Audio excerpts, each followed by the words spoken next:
Hello, my name is Maddie Castillo, and today I'm going to be discussing the different aspects of Greek life culture. Greek life has greatly changed throughout the years, and in turn, it has greatly changed the college experience for many students as well.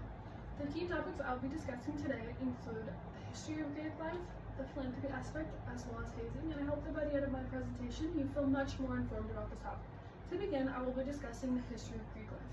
Greek life has a very rich history. It was founded in the mid to late 19th century, with the first fraternity being Phi Beta Kappa, founded in 1776.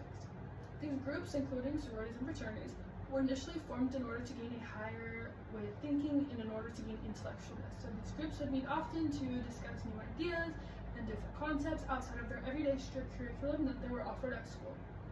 And in turn, these groups and its members had very deep and meaningful connections to one another, which resulted in them often living together in dorms or boarding rooms. And eventually these groups were around long enough to have graduated alumni members, and these alumni members were able to donate back to the sorority or fraternity, resulting in them having a chapter house. And the chapter house was a house where members could live in it, they could hold their meetings, and they could do any other business that was required for the sorority or fraternity. And it was also a house where these members could grow closer to one another.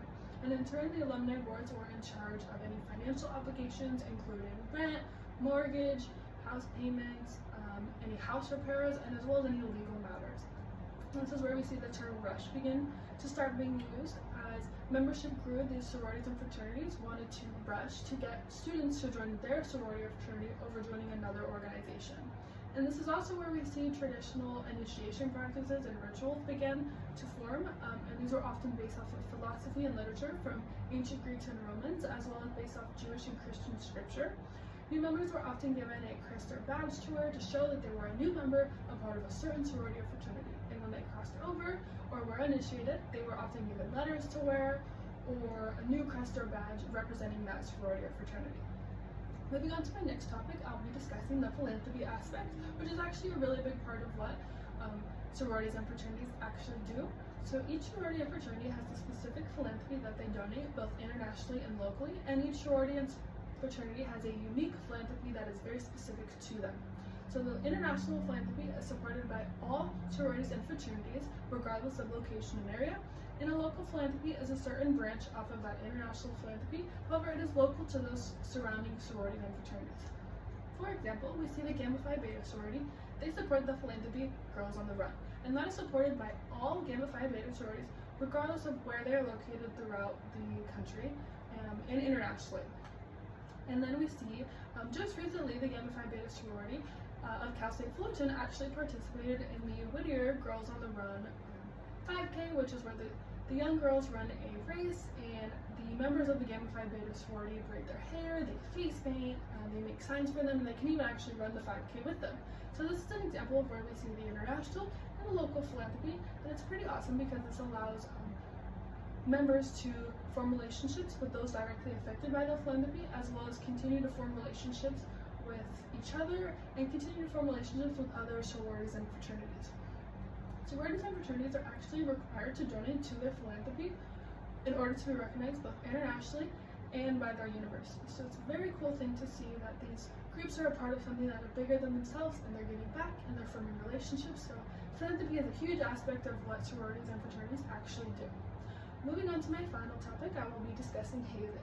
Hazing was originally seen as a way to welcome new members, and it can be seen as anything actually that makes new members uncomfortable, they feel forced to do, or they feel they have no other option but to complete it. And it was originally a way to try to humiliate new members and to test their loyalty to the sorority or fraternity.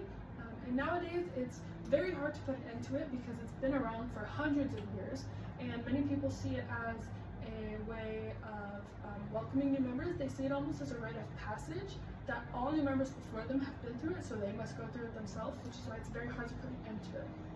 However, I do want to mention that not all sororities and fraternities do haze. While many do, many also do not, which is a very common misconception, and it's actually a really big reason why many students choose to stray away from Greek life because of the hazing aspect.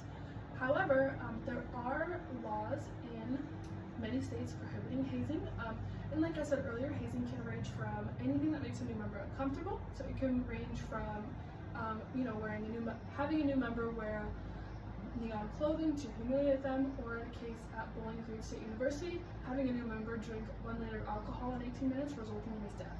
So it can range from anywhere. However, like I said, there are states that do have laws prohibiting hazing, and this is in 44 states in the U.S., and it is actually a felony in 13 states if death or serious injury occurs. Now, the laws and the extent to which it's persecuted do depend on the state. However, we would most likely say that as hazing begins to become a bigger issue, that these states will be pushed for stricter and harsher laws nationwide.